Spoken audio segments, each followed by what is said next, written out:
Welcome back, and you're watching NBC World of Sports, and here now are the local sports news.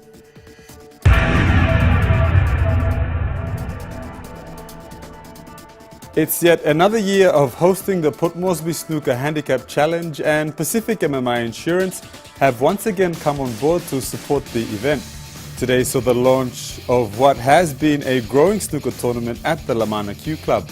Port Moresby Billiards and Snooker Association, along with Pacific MMI, have had this partnership for 10 consecutive years. Neil Alamai with this report. Port Moresby Billiards and Snooker Association are again grateful for Pacific MMI's support. It is anticipated that a growing total of 64 players will take part in this challenge. This includes the men's, women's and junior divisions, with the registrations now open. Acting Managing Director of Pacific MMI, Andrew Gogo, says Pacific MMI is proud to support the tournament.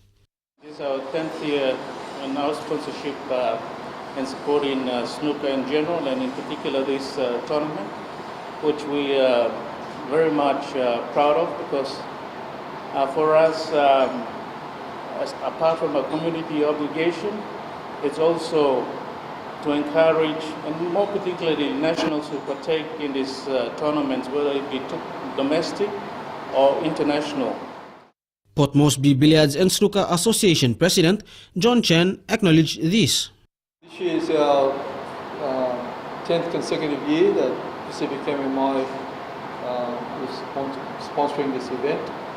I'd like to thank Andrew for being here and presenting and representing PMMI as a major and official sponsor for the POM Handicap Challenge. This event, we're looking at around 64 players. Usually every year we get a little bit more than that, but because of the number of venues that are involved and time, we can only accommodate 64 players. So basically it's going to be first in, first serve, and the closing date will be on the 24th of this month. This year, the event allows those with high handicaps a chance to play against the best snooker players. Handicaps have been updated after the PMMI Port Moresby Corporate Snooker Competition and the PNG Men's and Women's National Championships. Tournament Director Danny Els says the tournament brings everyone together. We have a very wide range of players, from Premier to C grade. So this particular comp actually gets everyone together, and you can have C graders playing our top PNG players, which is really a great thing.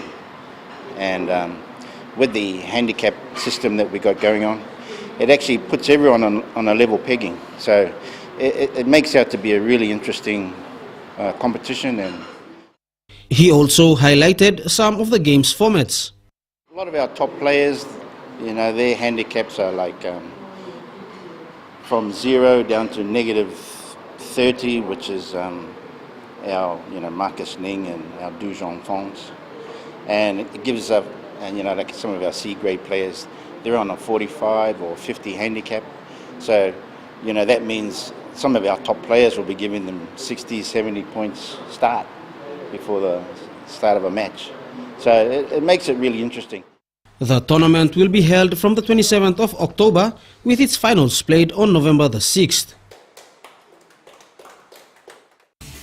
The biggest off-season basketball league in the country is opening its participation of teams to all provinces. The annually staged National South Basketball League is welcoming interested teams to nominate. NSBL President Silas Nicky said yesterday that they had come a long way to promote the event with Southern Highlands-based clubs throughout Papua New Guinea. The concept was initially derived to bring peace in the Southern Highlands province, particularly in Mendi during the state of emergency period in the year 2000. To Taekwondo now, and PNG has been suspended as a member of the PNG Olympic Committee. This is the third time Taekwondo Federation has been suspended after a decision was made by the PNG Olympic Committee on the 3rd of October.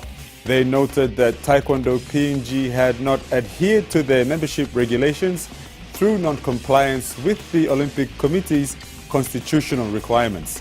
Members of Taekwondo PNG were notified of the board's decision and were also advised of a special general meeting which will take place on the 5th of November 2016 for the election of new office bearers for the Federation.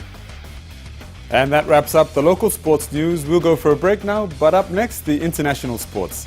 Stay with us, you're watching NBC World of Sports.